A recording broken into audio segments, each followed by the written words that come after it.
चलते हैं बारगाह उस्मान इब्न अफ़्फ़ान रज़ी अल्लाह तआला अन्हु। ये वो खलीफा राशिद हैं कि आप खुद अपने तौर पर ऐलान फरमाते थे कि ऐ मदीने वालों, इस्लाम में आने वालों में चौथे नंबर पर मैं इस्लाम कबूल कर चुका था। यानी सबसे पहले जो लोग इस्लाम लाए थे उस वक्त चौथे नंबर पर हज़रत उस्मान गनी इस्लाम कबूल कर चुके थे। हज़रत उस्मान गनी रज़ियल्लाहु तआला अन्हु इतने शुरू में इस्लाम लाए, और वो भी इस्लाम कैसे लाए? हज़रत अबू बकर सिद्दीक रज़ियल्लाहु तआला अन्हु की दावत पर इस्लाम लाए थे। आप बड़े शरीफ नफ्स थे, तबीयत के बहुत शरीफ थे। उस वक्त भी आप बड़े मालदार थे जब आप इस्लाम नहीं लाए थे। आपका ख़ानदान रसूल करीम सल्लल्लाहु तआला अलैहि वसल्लम के ख़ानदान से मिलता है। आप हुजूर सल्लल्लाहु तआला अलैहि वसल्लम की सगी फूफी के नवासे भी थे। हज़रत सैयदना उस्मान गनी रज़ियल्लाहु तआला अन्हु के साथ हुजूर सल्लल्लाहु अलैहि वसल्लम के कई रिश्ते हैं। बाप की तरफ से अब्द मुनाफ में जाकर के हुजूर का सिलसिला उनसे मिल जाता है, और माँ की तरफ से उनकी माँ हज़रत हुजूर सल्लल्लाहु अलैहि वसल्लम की सगी फूफी की बेटी थी। और तीसरा रिश्ता यह है कि हुजूर अकरम सल्लल्लाहु अलैहि वसल्लम ने एक नहीं दो बेटियां उनके निकाह में भी दी थी। उनका एक लक़ब है, मालूम है, ज़ुन्नूरैन। आप कहीं शुबा में न पड़ जाएं कि दो बेटियां दो बहनें एक निकाह में कैसे आ गईं। ऐसे नहीं है। पहले रसूल करीम सल्लल्लाहु अलैहि वसल्लम ने अपनी साहबजादी हज़रत रुक़ैया का निकाह हज़रत उस्मान से किया। हज़रत रुक़ैया रज़ियल्लाहु तआला अन्हा के साथ निकाह होने के बाद वो बीमार हुई। जंग बद्र के मौके पर हज़रत उस्मान गनी रज़ियल्लाहु तआला अन्हु बद्र में शरीक नहीं थे, मदीने में ही रहे, और इसी वक्त हज़रत रुक़ैया का इंतकाल हो चुका था। जब मेरे आका सल्लल्लाहु अलैहि वसल्लम जंग बद्र में थे, वापस जब तशरीफ़ लाए तो हज़रत उस्मान गनी को बड़ा मग़मूम देखा, बहुत ही रंजीदा देखा। हुज़ूर अकरम सल्लल्लाहु अलैहि वसल्लम ने अपनी दूसरी बेटी को उनके निकाह में दिया। वो थी हज़रत उम्मे कुलसूम रज़ियल्लाहु तआला अन्हा। हुज़ूर अकरम सल्लल्लाहु अलैहि वसल्लम की 4 साहबजादियाँ हैं। हज़रत सैयदा ज़ैनब सबसे बड़ी हैं, दूसरे हज़रत रुक़ैया, तीसरे हज़रत उम्मे कुलसूम, चौथे सैयदा कायनात फ़ातिमतुज़ ज़हरा रज़ियल्लाहु तआला अन्हा। चारों की शादियाँ हुई और बेटे हुज़ूर सल्लल्लाहु अलैहि वसल्लम के 3 थे, लेकिन तीनों बचपन में ही इंतकाल कर चुके।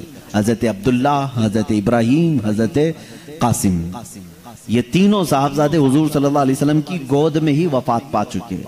एक बड़े बुजुर्ग ने मुझे एक बात फरमाई थी, जब हमारे घर में बच्ची की विलादत हुई थी तो उन्होंने ये बात फरमाई थी, हुजूर अकरम सल्लल्लाहु तआला अलैहि वसल्लम को अल्लाह ताला ने दोनों नेमतों से नवाजा था, बेटों से भी और बेटियों से भी। लेकिन एक बात समझ लो कि बेटा होना हुजूर की सुन्नत है, यानी बेटे का बाप होना हुजूर की सुन्नत है, लेकिन बेटी का बाप हो करके जिंदगी गुजारना ये हुजूर की सुन्नत है। यानी बेटियां तवील जिंदगी तक हुजूर सल्लल्लाहु अलैहि वसल्लम के साथ रही। अजीज़ान गिरामी, रसूल करीम सल्लल्लाहु तआला अलैहि वसल्लम की 4 साहबजादियां मुकम्मल शादी तक हयात रहीं, और इन 4 साहबजादियों में से तकरीबन 3 साहबजादियों से औलाद भी हुए। ये कोई जिक्र नहीं करते आज। सैयदा कायनात फातिमतुज़ ज़हरा रज़ियल्लाहु तआला अन्हा की औलाद सबको मालूम है, हसनैन करीमैन।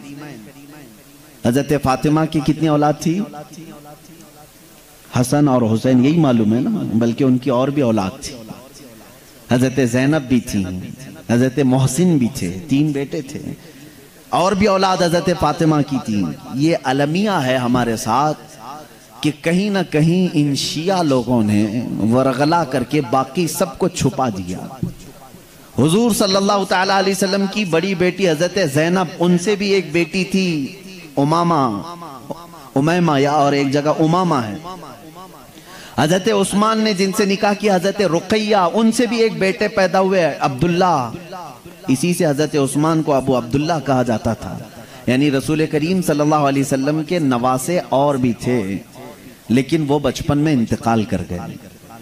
जो बाहयात रहे और जिससे नस्ल रसूल चली वो हसनैन करीमैन की जात है, इमाम हसन मुज्तबा और इमाम हुसैन रज़ियल्लाहु ताला।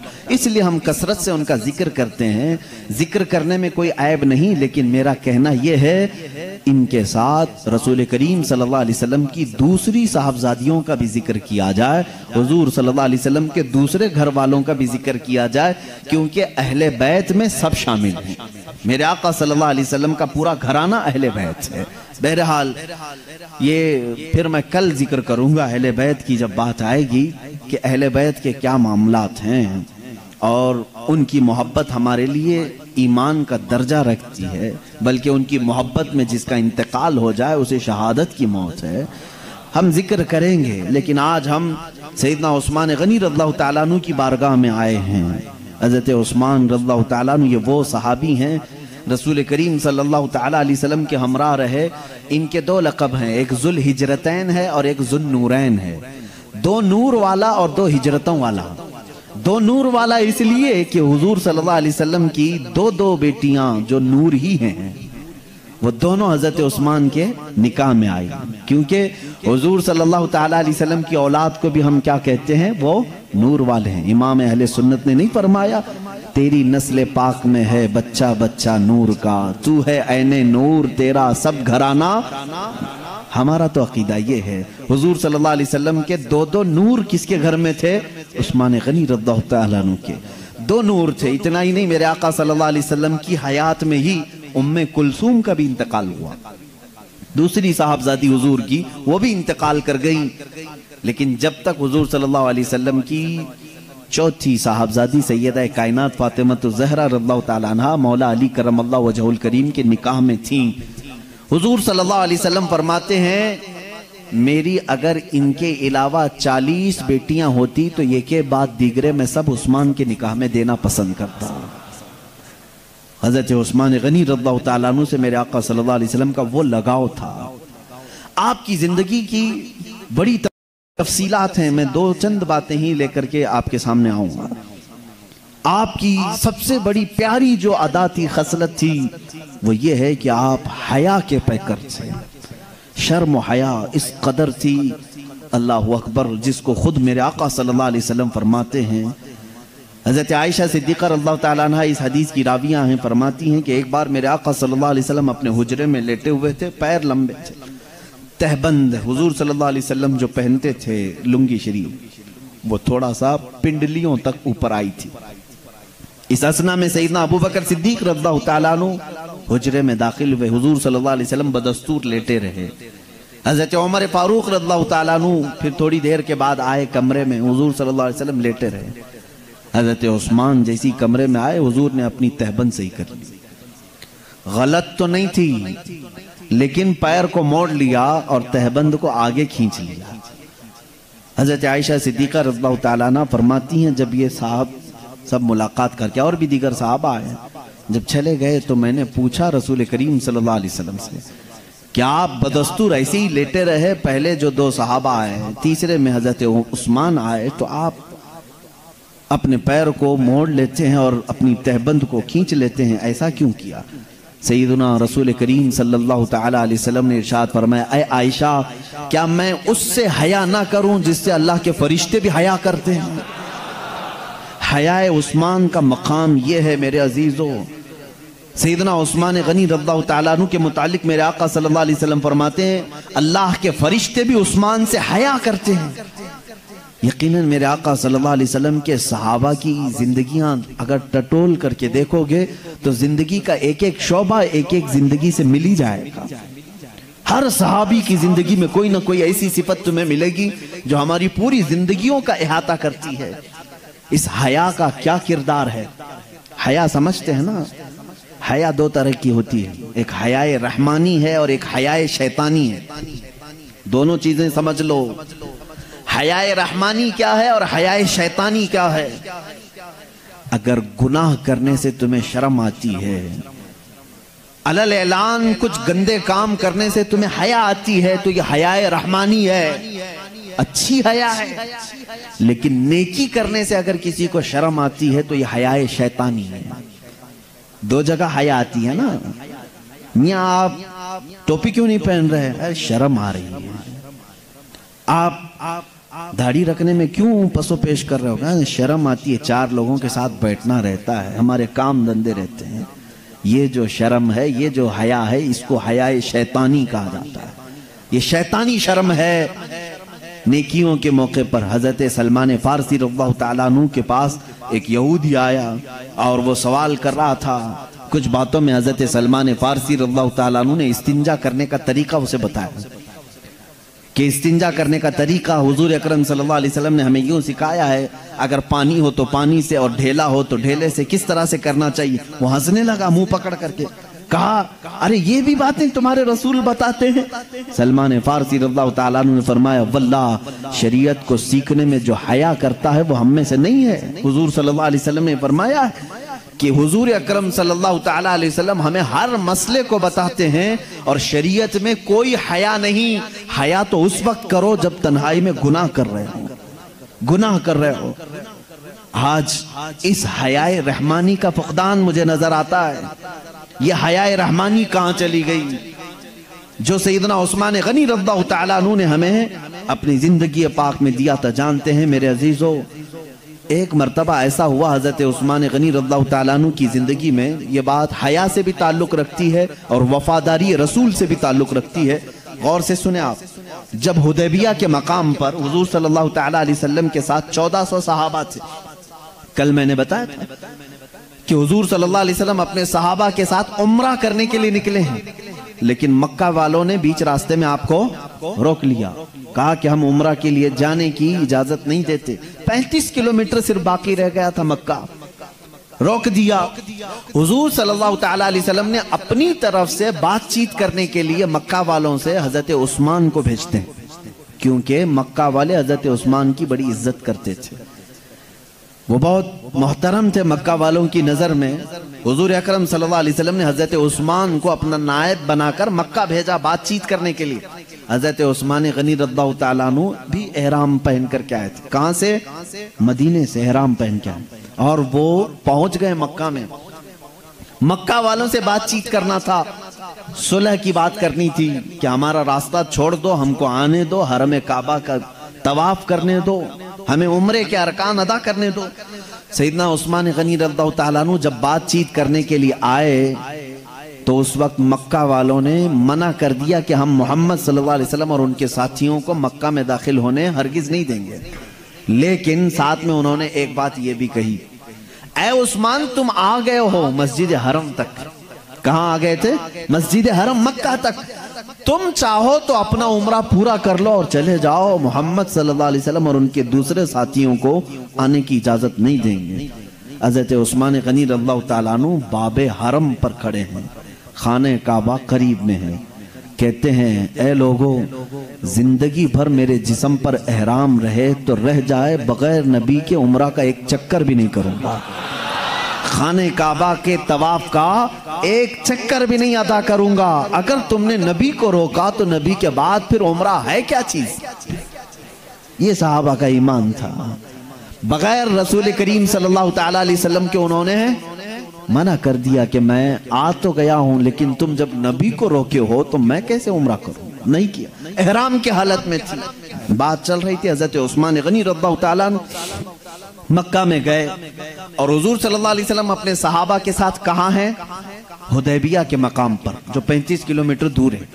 हुदैबिया के मकाम पर एक किसी ने अफवाह उड़ा दी, ये शैतानी अफवाह थी। उस्मान इब्ने अफ़्फ़ान को मक्का वालों ने कत्ल कर दिया। यह अफवाह हो गई, सहाबा बेकरार हो गए। मुअज़्ज़म व मुकर्रम एक मोहतरम रसूल करीम सल्लल्लाहु अलैहि वसल्लम के सहाबी का कत्ल हो गया बगैर किसी वजह के। और कासिद का कत्ल करना बहुत बड़ा जुर्म समझा जाता था। हुजूर के वो कासिद थे, बादशाहों के कासिद आते थे, उनके साथ कोई गलत काम नहीं किया जा सकता था। जो तुम्हारी दुश्मनी है वो बादशाहों की फौज के साथ तुम्हारी फौज लड़ेगी, लेकिन कासिद के साथ नहीं। एम्बेसडर को आज भी तकलीफ नहीं दी जा सकती, आज भी कानून यही है। हुजूर सल्लल्लाहु अलैहि वसल्लम के कासिद बनकर के हजरत उस्मान गए हैं तो सहाबा बेकरार हो गए कि हुजूर के कासिद का कत्ल कैसे हो गया। हुजूर अकरम सल्लल्लाहु अलैहि वसल्लम ने उस वक्त सारे सहाबा को एक दरख्त के नीचे जमा किया और सबसे बैत ली। आज ही मैंने जुमा में कहा ना कि बैत जो हम आज अपने पीर के हाथ में हाथ दे करके बैत करते हैं, ये हुजूर सल्लल्लाहु अलैहि वसल्लम की उसी सुन्नत पर अमल करते हैं। सहाबा को करीब बुलाया और बैत ली, कहा कि तुम सब के सब वादा करो कि इस्लाम पर अपनी आखिरी सांस तक कायम रहोगे, दीन को हक समझते रहोगे, और हजरत उस्मान अगर कत्ल हुए हैं तो उसका इंतकाम लेंगे। ये वादा लिया, 1400 सहाबा से बैत की। ये पूरा वाकया मैं क्यों जिक्र कर रहा हूं जानते हैं? यहाँ पर हजरत उस्मान गनी रज़ियल्लाहु ताला अन्हु की अहमियत समझ में आती है। वो मजमे में नहीं थे, मजमे में नहीं थे, मक्का में उनके कत्ल की खबर फैल गई। हुजूर सल्लल्लाहु अलैहि वसल्लम ने सारे सहाबा को बैत ले ली। उसके बाद अपना बायां हाथ हुजूर ने उठाया, अपना बायां हाथ उठाया और अपना सीधा हाथ यूं रखा और फरमाया, ये मेरा हाथ है और ये उस्मान की तरफ से मैं खुद बैत करता हूं। हजरत उस्मान की बैत, क्योंकि वो एक गायब थे ना, सारे सहाबा ने बैत की और हजरत उस्मान की तरफ से बैत किसने किया? रसूल करीम सल्लल्लाहु अलैहि वसल्लम। कहा मैं ये उस्मान का हाथ समझता हूं और बैत करता हूं। इस वाक़े को बयान करके चले जाते हैं, लेकिन मैं आज रुक गया इस पर। एक जगह लोग बेकरार हैं कि वो कत्ल हो गए, अफवाह क्या फैली है, वो कत्ल हो गए। हुजूर सल्लल्लाहु अलैहि वसल्लम सहाबा से कह भी रहे हैं कि उनका इंतकाम लिया जाएगा अगर वो कत्ल हो गए, लेकिन दूसरी जगह हजरत उस्मान के इस हाथ को अपना हाथ बना करके बैत भी कर रहे हैं। यही रसूल करीम का इल्म गैब है। मेरे आका जानते थे उस्मान का कत्ल नहीं हुआ, वो बहायात है मक्का में।